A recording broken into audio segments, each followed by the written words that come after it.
तो जय हिंद। यदि आप भी बिहार बोर्ड क्लास 10th का फाइनल परीक्षा 2026 में देने जा रहे हैं तो यह क्लास आप ही सब लोगों के लिए है, क्योंकि आज के इस क्लास में विज्ञान यानी कि साइंस के टॉप ऐसे 80 क्वेश्चंस को देखेंगे जो आपके 21 फरवरी के एग्जाम के लिए बेहद इंपॉर्टेंट होने वाला है। चाहे आपका प्रथम पाली में एग्जाम हो या द्वितीय पाली में, सभी के लिए यह क्लास इंपॉर्टेंट होने वाला है, क्योंकि आज के इस क्लास में जितने भी हम 80 क्वेश्चंस देखेंगे यह सभी क्वेश्चंस आप लोग के बिहार बोर्ड के एग्जाम में बार बार पूछे गए हैं। तो चलिए आज के इस क्लास को शुरू करते हैं बिना समय गंवाए, क्योंकि आप लोगों के पास अब समय बहुत कम है। तो आज के इस क्लास में आपका पहला सवाल है, निम्न में से कौन आयनिक यौगिक है? तो देखिए आयनिक यौगिक यह हो जाएगा NaCl, यानी कि ऑप्शन नंबर सी सही जवाब होगा। चलिए आगे बढ़ेंगे। क्वेश्चन नंबर 2 है, समान अणुसूत्र लेकिन भिन्न संरचना वाले यौगिक क्या कहलाते हैं? तो यह कहलाते हैं समवायी,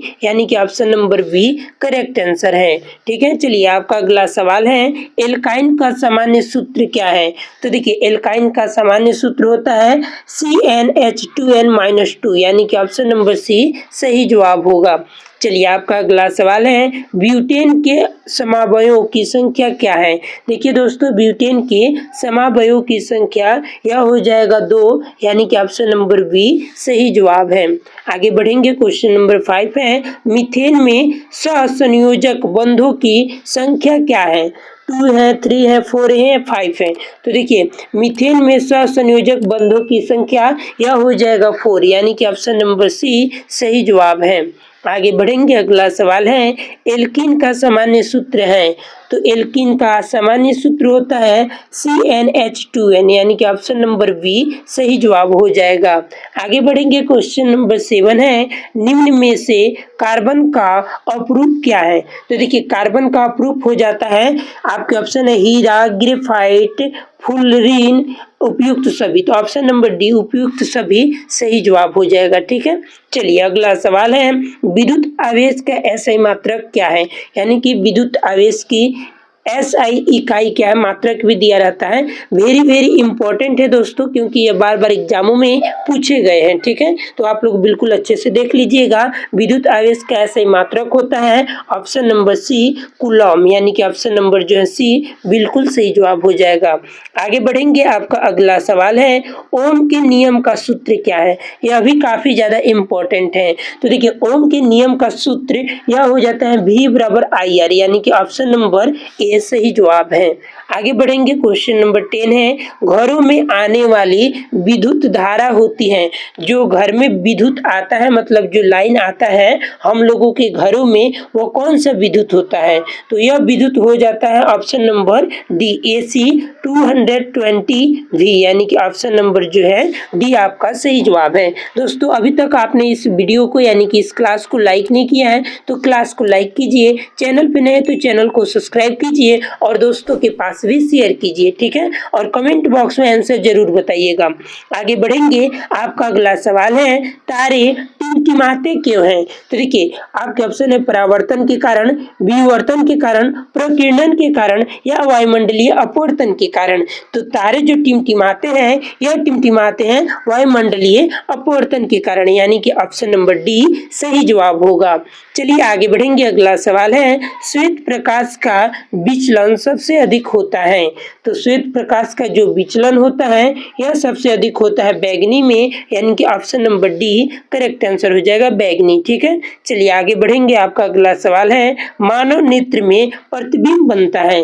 देखिए मानव के नेत्र में जो प्रतिबिंब बनता है वह कहाँ पर बनता है? आपके ऑप्शन है कॉर्निया पर, पुतली पर, रेटिना पर या आइरिस पर। तो मानव नेत्र में जो प्रतिबिंब बनता है यह बनता है रेटिना पर, ऑप्शन नंबर सी रेटिना सही जवाब होगा। चलिए क्वेश्चन नंबर 14 है, निकट दृष्टि दोष में प्रयोग होता है? तो देखिए निकट कितना अक्षर का है? निकट, निकट 3 अक्षर का है, 3 वर्ड का जो है यह शब्द है। ठीक है, आप लोग ट्रिक से भी इसको याद कर लीजिएगा। तो निकट, निकट 3 अक्षर इसमें दिख रहा है आप लोग को, तो इसके लिए हम 4 अक्षर वाले जो है लेंस का उपयोग करेंगे, अवतल, अवतल, यानी कि निकट दृष्टि दोष का जो प्रयोग होता है यह अवतल लेंस के लिए किया जाता है। ठीक है, यानी समझ गए आप लोग, निकट दृष्टि दोष में अवतल लेंस का प्रयोग किया जाता है। आई होप कि आप लोग यह ट्रिक समझ गए होंगे। देखिए निकट 3 अक्षर का है तो इसमें 4 अक्षर का जो है चश्मे का यानी कि लेंस का प्रयोग करेंगे। ऑप्शन नंबर बी सही जवाब हो जाएगा। ठीक है, अभी आगे बताएंगे उत्तल लेंस जैसे दूर, जैसे यहाँ पर लिखते हैं दूर दृष्टि। क्या दूर दृष्टि कितना वर्ड है तो 2 वर्ड है, दूर दूर, तो यहाँ पर 2 वर्ड है तो यहाँ पर 3 वर्ड के लिए जो है 3 वर्ड वाला जो है लेंस का प्रयोग करेंगे। तो दूर दूर, दूर 2 वर्ड का है तो इसमें उत्तर लेंस लगेगा, यानी कि इसमें 3 वर्ड का जो है लेंस लग जाएगा। ठीक है, आई होप कि आप लोग समझ गए होंगे। चलिए आगे बढ़ेंगे। तो क्वेश्चन नंबर 15 है स्वच्छ जल का पीएच मान क्या होता है। आप सभी जल पीते हैं वाटर, तो जल का पीएच मान कितना होता है तो आपका सही जवाब हो जाएगा ऑप्शन नंबर सी 7 होता है। और दोस्तों यह काफी पूछा गया है आप लोगों के एग्जाम में। ठीक है, तो आगे बढ़ेंगे। आपका अगला सवाल है इंद्रधनुष बनता है, तो इंद्रधनुष कैसे बनता है, परावर्तन से, अपवर्तन से, या वर्ण विक्षेपण से, या प्रकीर्णन से। क्या बताए दोस्तों, सभी क्वेश्चंस आप लोग के इंपॉर्टेंट है क्योंकि ये सभी क्वेश्चंस जो है हम क्वेश्चंस बैंक से ही लिए हैं। ठीक है, तो यह सभी क्वेश्चंस जितने भी आप लोग देख रहे हैं सब क्वेश्चंस आप लोग के एग्जाम में पूछे गए हैं। ठीक है, तो देखिए इसका सही जवाब हो जाएगा ऑप्शन नंबर सी वर्ण विक्षेपण से, यानी कि ऑप्शन सी बिल्कुल सही जवाब हो जाएगा। ठीक है, चलिए क्वेश्चन नंबर 17 है 1 कूलम आवेश बराबर होता है, तो देखिए 1 कूलम आवेश बराबर होता है, ऑप्शन नंबर हो जाएगा बी 6.25 इंटू 10 स्क्वायर 18 इलेक्ट्रॉन। ठीक है, यानी कि 6 डिसमिल 25 गुने 10 के पावर 18 इलेक्ट्रॉन, ऑप्शन बी बिल्कुल सही जवाब हो जाएगा। चलिए अगला सवाल है विद्युत धारा का ऐसे मात्रक क्या है। तो देखिए दोस्तों विद्युत धारा का ऐसे मात्रक होता है option number C ampere. Ampere से जो है विद्युत धारा का माप किया जाता है, ऑप्शन सी सही जवाब होगा। क्वेश्चन नंबर 19 है विद्युत फ्यूज का कार्य क्या होता है। तो विद्युत फ्यूज का कार्य क्या होता है, इस पे भी हम VVI लिख रहे हैं क्योंकि इस साल जो है पूछे जाने की संभावना है। तो देखिए आपके ऑप्शन है धारा बढ़ाना, धारा घटाना, उपकरण की सुरक्षा, या वोल्टेज बढ़ाना। तो विद्युत फ्यूज का कार्य जो होता है यह होता है उपकरण की सुरक्षा, ऑप्शन सी सही जवाब होगा। चलिए क्वेश्चन नंबर 20 है N2 अणु में बंधों की संख्या है, तो N2 अणु में बंधों की संख्या यह हो जाएगा 4, यानी कि ऑप्शन नंबर डी सही जवाब हो जाएगा। ठीक है, चलिए आगे बढ़ेंगे। आपका अगला सवाल है C2H2 में किस प्रकार का बंध होता है। तो C2H2 में यह बंध होता है 3, यानी कि ऑप्शन नंबर सी बिल्कुल सही जवाब होगा। आगे बढ़ेंगे। आपका अगला सवाल है इथेन का अणु सूत्र है, तो दोस्तों इथेन का अणु सूत्र यह होता है C2H6, यानी कि ऑप्शन नंबर सी बिल्कुल सही जवाब हो जाएगा। आगे बढ़ेंगे। क्वेश्चन नंबर 23 है CO2 है। देखिए CO2 क्या है, अम्लीय ऑक्साइड है, क्षारीय ऑक्साइड है, उदासीन ऑक्साइड है, या मिश्रित ऑक्साइड है। तो CO2 जो है यह एक प्रकार का अम्लीय ऑक्साइड है, यानी कि ऑप्शन नंबर ए सही जवाब है। आगे बढ़ेंगे। मानव रक्त का पीएच लगभग होता है, तो देखिए मानव पीएच का जो रक्त होता है उसका पीएच मान लगभग होता है 7.4, यानी कि ऑप्शन नंबर सी बिल्कुल सही जवाब होगा। आगे बढ़ेंगे। आपका अगला सवाल है प्रकाश का टिंडल प्रभाव संबंधित है, परावर्तन से, प्रकीर्णन से, अपवर्तन से, या विवर्तन से। तो प्रकाश का टिंडल जो प्रभाव संबंधित है यह संबंधित है प्रकीर्णन से, यानी कि ऑप्शन नंबर बी प्रकीर्णन सही जवाब होगा। आगे बढ़ेंगे। आपका अगला सवाल है ओजोन परत हमें बचाती है, तो देखिए दोस्तों ओजोन परत जो है यह हमें बचाती है पराबैंगनी किरणों से, यानी कि ऑप्शन नंबर जो है सी सही जवाब होगा। दोस्तों आप सभी से हम यही रिक्वेस्ट करेंगे कि आप लोग इस क्लास को देख रहे हैं तो बिल्कुल अच्छे से देखिएगा और इन सभी क्वेश्चंस को याद कर लीजिएगा, क्योंकि यही सब क्वेश्चंस आप लोग के एग्जाम में इस साल आने वाले हैं। ठीक है, और आप लोग अपना स्कोर भी बताइएगा कि आप लोग 80 में कितना स्कोर किए। ठीक है, ताकि हम भी देखें कि आप लोग की तैयारी कैसी हुई है। ठीक है, क्योंकि एग्जाम बहुत बहुत करीब है। आगे बढ़ेंगे। आपका अगला सवाल है पादपों में भोजन बनता है, पादपों लिखा है, सॉरी, पादपों में भोजन बनता है, जड़ में, तने में, पत्ती में, या फूलों में। तो देखिए पादपों में यानी कि जो बनता है, यानी कि जो वृक्ष होते हैं पत्तियों में बनता है। ठीक है, ऑप्शन नंबर सी बिल्कुल सही जवाब हो जाएगा। आगे बढ़ेंगे। आपका अगला सवाल है प्रकाश संश्लेषण के लिए आवश्यक नहीं है, तो प्रकाश संश्लेषण के लिए इसमें से क्या चीज चीज आवश्यक नहीं है। CO2 यानी कि कार्बन डाइऑक्साइड आवश्यक है, जल आवश्यक है, ऑक्सीजन आवश्यक नहीं है, यानी कि ऑप्शन नंबर सी बिल्कुल सही जवाब हो जाएगा, क्योंकि ऑक्सीजन तो वह खुद छोड़ता है बनाकर, तो सूर्य का प्रकाश आवश्यक है। ठीक है, आगे बढ़ेंगे। आपका अगला सवाल है, मानव हृदय में कक्षों की संख्या कितनी होती है? तो देखिए, मानव हृदय में जो कक्षों की संख्या होती है यह होती है लगभग 4, यानी कि ऑप्शन नंबर 2 इस साइड, 2 लेफ्ट और 2 राइट, यानी कि ऑप्शन नंबर जो है सी बिल्कुल सही जवाब हो जाएगा। ठीक है, चलिए आगे बढ़ेंगे। क्वेश्चन नंबर 30 है, सबसे बड़ा मानव अंग कौन सा है? तो काफी ज्यादा इंपॉर्टेंट है। सबसे बड़ा मानव अंग जो होता है यह होता है त्वचा। ठीक है, यहाँ पे बहुत सारे जो है बोल देंगे यकृत, तो बिल्कुल यकृत गलत हो जाएगा, त्वचा बिल्कुल आपका सही जवाब हो जाएगा। ठीक है, तो आप लोग याद रखिएगा। देखिए, वृक्क यानी वृक्क जो है कहा जाता है, जिसको हम किडनी बोलते हैं, वृक्क का कार्य क्या होता है? श्वसन करना, उत्सर्जन करना, पाचन करना या परिसंचरण करना। तो वृक्क का कार्य होता है जो है उत्सर्जन करना। ऑप्शन नंबर बी विसर्जन सही जवाब हो जाएगा। ठीक है, आगे बढ़ेंगे। आपका अगला सवाल है, पौधों में जल का परिवहन होता है। तो पौधों में जो जल का परिवहन होता है यह होता है जाइलम द्वारा, यानी कि ऑप्शन नंबर जो है बी जाइलम बिल्कुल सही जवाब हो जाएगा। ठीक है, चलिए आगे बढ़ेंगे। आपका अगला सवाल है, डीएनए का पूरा नाम क्या है? तो डीएनए का पूरा नाम होता है डेक्सो एनिक्लिन एसिड, यानी कि ऑप्शन नंबर ए सही जवाब हो जाएगा। बाकी ये बार बार नहीं पूछा, 1-2 बार पूछा हुआ है, अभी पूछा भी नहीं है इस साल, शायद हो सकता है कि पूछ ले। अनुवांशिक लक्षणों का वाहक होता है, तो अनुवांशिक लक्षणों का वाहक यह होता है ऑप्शन नंबर सी डीएनए। ठीक है, ऑप्शन जो है सी सही जवाब है।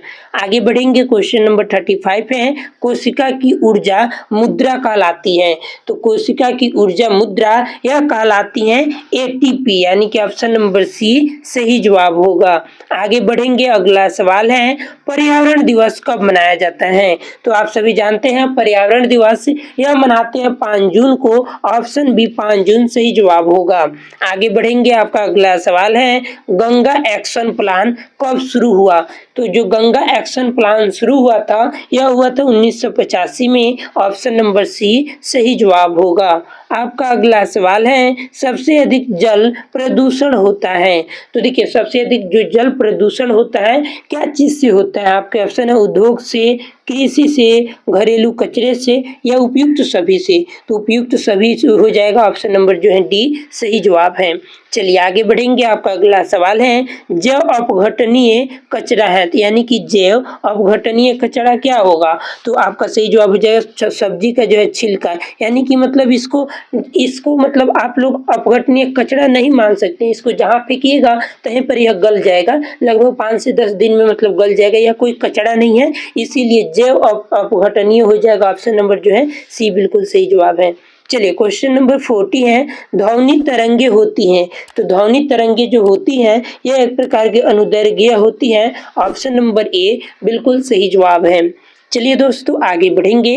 आपका अगला सवाल है, ध्वनि की तीव्रता निर्भर करती है। तो ध्वनि की जो तीव्रता निर्भर करती है यह करती है आयाम पर, ऑप्शन नंबर सी सही जवाब है। आपका अगला सवाल है, ध्वनि की एसआई इकाई क्या है? तो ध्वनि का एसआई इकाई यह होता है ऑप्शन नंबर बी डेसिबल, यानी कि ऑप्शन नंबर बी सही जवाब है। आगे बढ़ेंगे। आपका अगला सवाल है, मनुष्य में सुनने की सीमा होती है। तो जो मनुष्य में सुनने की सीमा होती है यह होती है लगभग 20 हर्ट्ज से लेकर 20,000 हर्ट्ज तक, यानी कि ऑप्शन नंबर बी सही जवाब है। और यह भी क्वेश्चन आप लोग के एग्जाम में अभी तक लगभग 5 बार पूछ चुका है। ठीक है, तो आप लोग याद रखिएगा। आगे बढ़ेंगे। आपका अगला सवाल है, अल्ट्रासोनिक तरंगों की आवृत्ति होती है। तो यह लगभग होती है ऑप्शन नंबर सी 20,000 हर्ट्ज से जो है अधिक होती है। ठीक है, चलिए आगे बढ़ेंगे। आपका अगला सवाल है, परावर्तन का नियम लागू होता है। तो परावर्तन का जो नियम लागू होता है यह होता है सभी तरंगों पर, केवल प्रकाश पर नहीं, केवल ध्वनि पर नहीं, सभी तरंगों पर, ऑप्शन नंबर सी सही जवाब है। चलिए आपका अगला सवाल है, उत्तल दर्पण बनाता है। तो उत्तल दर्पण कैसा प्रतिबिंब बनाता है? वास्तविक प्रतिबिंब बनाता है? तो नहीं बनाता है।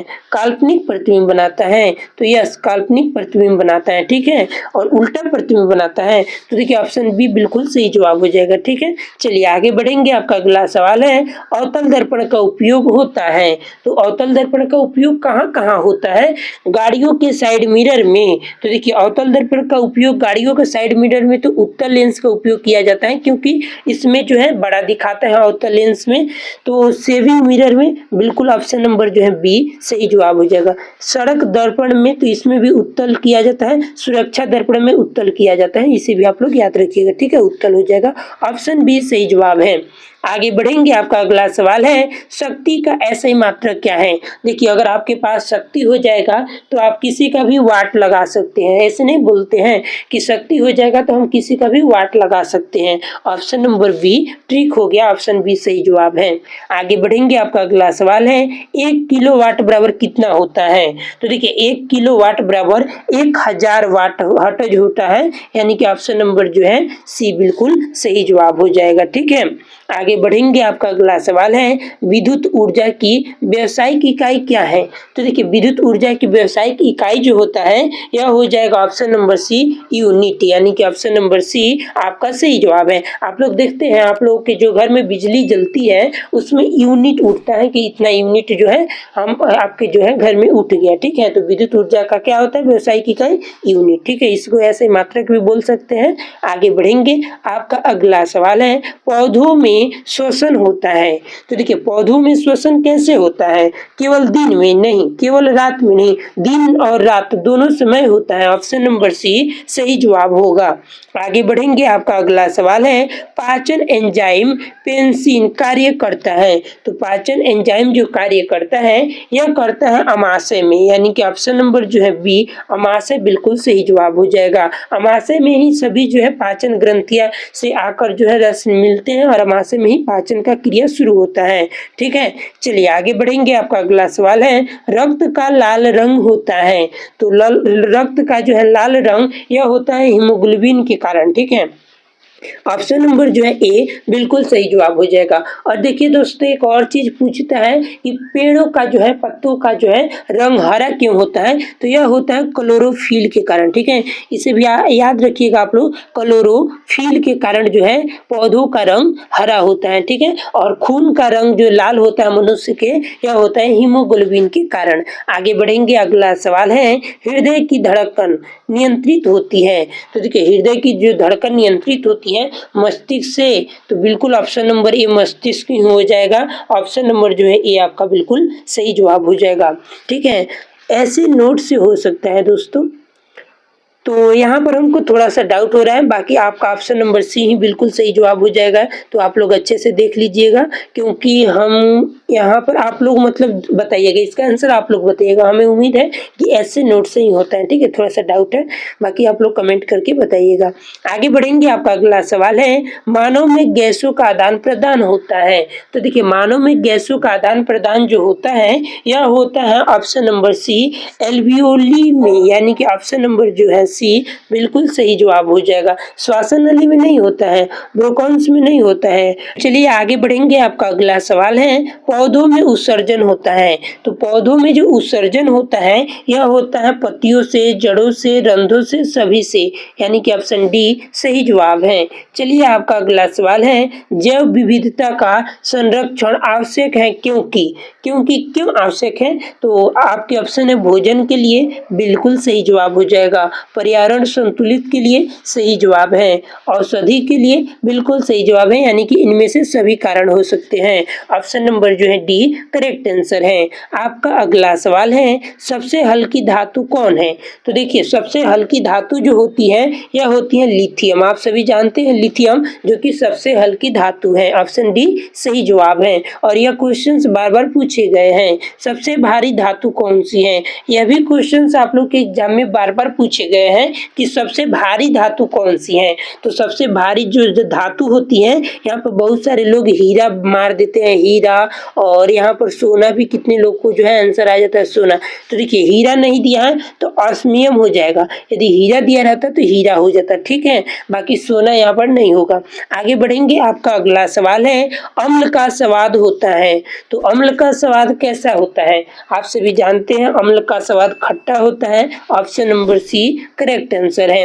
आपका अगला सवाल है क्षार का स्वाद होता है। तो देखिए क्षार का जो स्वाद होता है यह होता है ऑप्शन नंबर बी कड़वा, यानी कि ऑप्शन बी करेक्ट आंसर है। आगे बढ़ेंगे, आपका अगला सवाल है नींबू में पाए जाने वाला अम्ल कौन सा है। तो आप सभी जानते हैं नींबू में साइट्रिक अम्ल पाया जाता है, ऑप्शन नंबर बी सही जवाब है। दही में लैक्टिक अम्ल पाया जाता है, टमाटर में टाइट्रिक अम्ल पाया जाता है और एसिटिक अम्ल इमली में पाया जाता है, ठीक है। चलिए आगे बढ़ेंगे, आपका अगला सवाल है सिरके में पाया जाता है। तो सिरके में क्या पाया जाता है, तो यह पाया जाता है एसिटिक अम्ल, यानी कि ऑप्शन नंबर सी सही जवाब हो जाएगा। आगे बढ़ेंगे, आपका अगला सवाल है साबुन का पीएच मान होता है।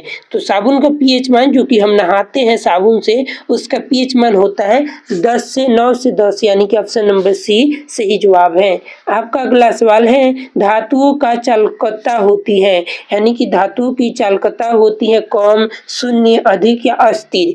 तो देखिए यह होती है लगभग अधिक, यानी कि ऑप्शन नंबर सी सही जवाब है।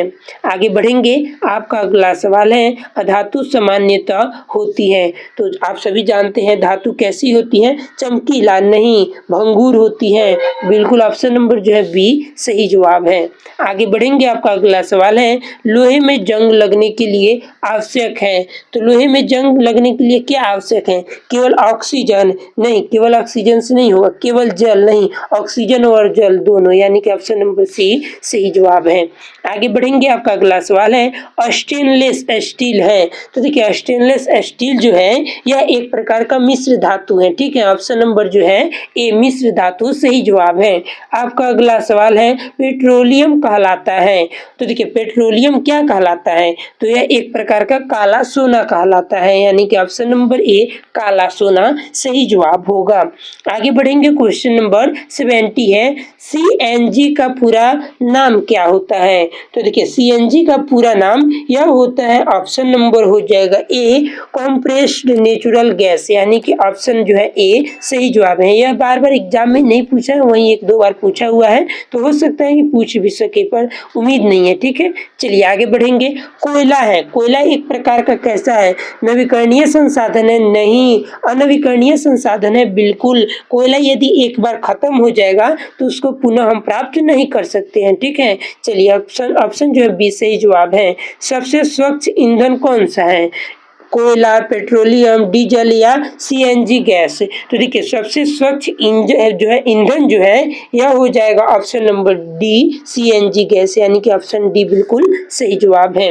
आगे बढ़ेंगे, आपका अगला सवाल है सूर्य से पृथ्वी तक ऊर्जा आती है। तो सूर्य से पृथ्वी तक जो ऊर्जा आती है वह कैसे आती है, आपके ऑप्शन है संवहन से, चालन से, विकिरण से या परावर्तन से। तो देखिए सूर्य से जो पृथ्वी तक ऊर्जा आती है वह आती है विकिरण से, यानी कि ऑप्शन नंबर जो है सी बिल्कुल सही जवाब है।